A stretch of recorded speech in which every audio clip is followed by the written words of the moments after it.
అంటే కొన్ని మేడం ఒక్క నిమిషం ఆగండి మేడం, నేను మీకు చెప్పింది వింటాను. ఒక నిమిషం ఆగండి. మీ అందరికీ చెప్పొచ్చేది ఏంటంటే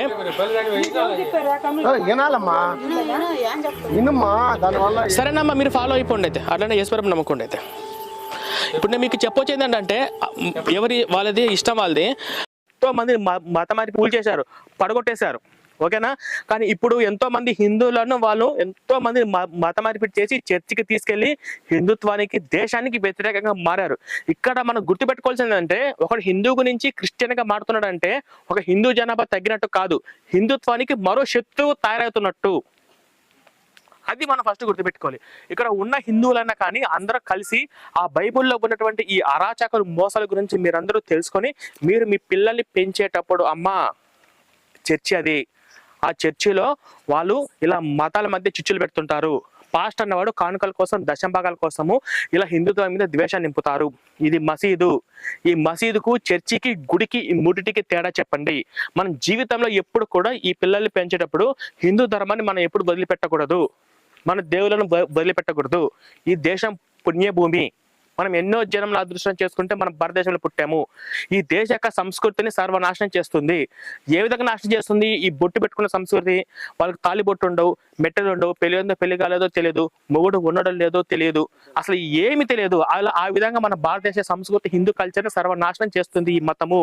కాబట్టి ఈ మతాల జోలికి మనం వెళ్ళకూడదు అని పిల్లలు ఉన్నప్పుడు మీరు అందరూ పెంచాలి, ఓకేనా. జై బోలో భారత్ మాతాకి, జై బోలో భారత్ మాతాకి, జై శ్రీరామ్, జై శ్రీరామ్. అట్లాగే మీ అందరికి అర్థమవుతుంది, ఓకేనా.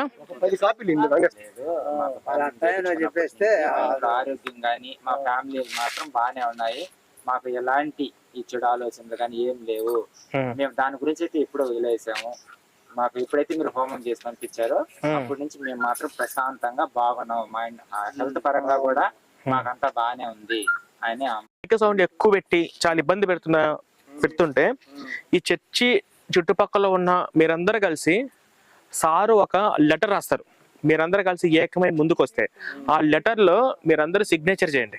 అంటే ఆ లెటర్లో ఏముంటుందంటే మేమంతా హిందువులము, ఇక్కడ చర్చి కట్టి మా హిందూ దేవులను దూషిస్తూ మమ్మల్ని మతం మార్చడానికి ట్రై చేయడమే కాకుండా ఆ మైక్ సౌండ్ పెట్టి మాకు చాలా ఇబ్బంది అవుతుంది, మాకు హిందువులు మేము ఇంట్లో ప్రశాంతంగా ఉండలేకపోతున్నాము, కాబట్టి ఈ చర్చి మాకు అవసరం లేదు అని చెప్పేసి మీరు అని సార్ ఒక లెటర్ రాసి ఆ లెటర్ మీద మీరందరూ సిగ్నేచర్ చేస్తే అది మన ఎంఆర్ఓలు బిఆర్ఓ సార్ని కలిసి వాళ్ళకి ఇవ్వాలి. ఆ తర్వాత వాళ్ళు వాళ్ళు వచ్చి చెక్ చేసుకుంటారు, వీళ్ళు మైక్ సౌండ్లు పెడుతున్నారా లేదా, ఈ మైక్ వాళ్ళు డిస్టర్బెన్స్ అవుతుందా లేదా అని చెప్పేసి అప్పుడప్పుడు మీ ఇంటికాడకు వచ్చి చెక్ చేస్తారు. అబద్ధమా కాదో మీరే చెప్పండి, ఓకేనా.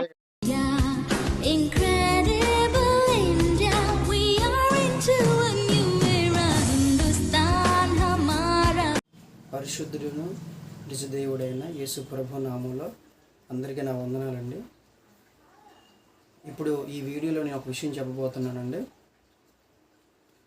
ఈ వీడియో ఎవరి గురించినంటే ప్రవీణ్ అనే ఒక వ్యక్తి క్రైస్తవ్యం పైన చాలా వ్యతిరేకమైన మాటలు మాట్లాడుతూ, చాలా సేవకుల్ని అనరాని మాటలు మాట్లాడుతూ, చాలా అవమానకరంగా చేస్తూ ప్రాంతాలు వెళ్ళి క్రైస్తవ్యం ఒక టెర్రరిస్ట్ లాంటిదని కనపడే వాళ్ళందరినీ చెప్పులతో కొట్టండి, రాయలతో కొట్టండి, ఊర్లోకి రానియకండి అని ఇలా ప్రతి ఒక్కరిని ఒక నక్సలైట్లు తయారు చేసినట్టుగా, లేదంటే ఒక ఉగ్రవాదునిగా తయారు చేసినట్టుగా చేస్తున్నాడు.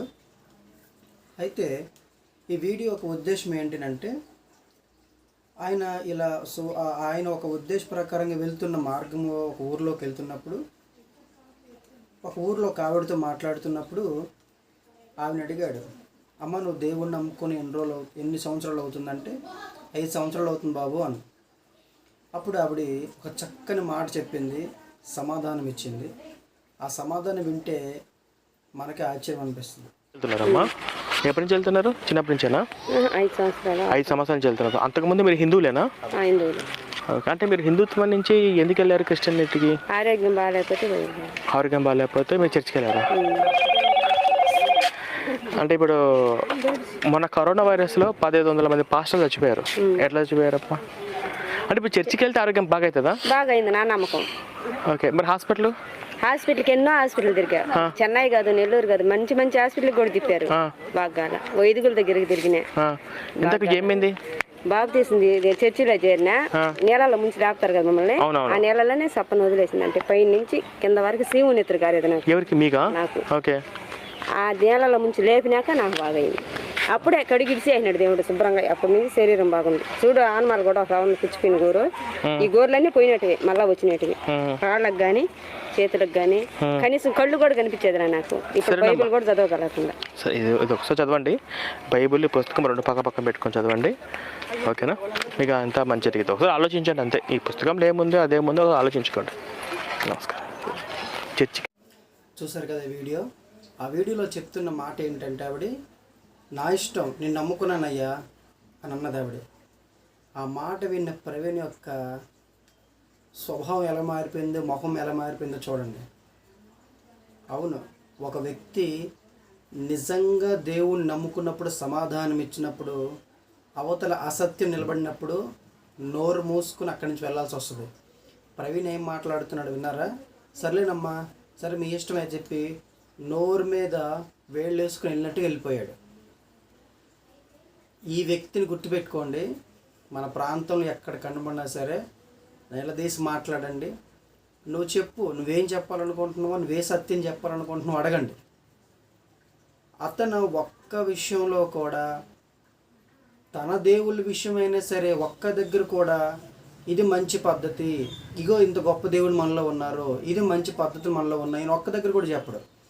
ఎప్పుడు పలానా మతం చెడ్డది, పలానా వ్యక్తులు చెడ్డవాళ్ళని వాళ్ళ మీద బురద జల్లే స్వభావం చూపించుకుంటున్నాడు. ఆవిడ చెప్పిన సమాధానం ఎంత గొప్పది. సత్యం చెప్పండి.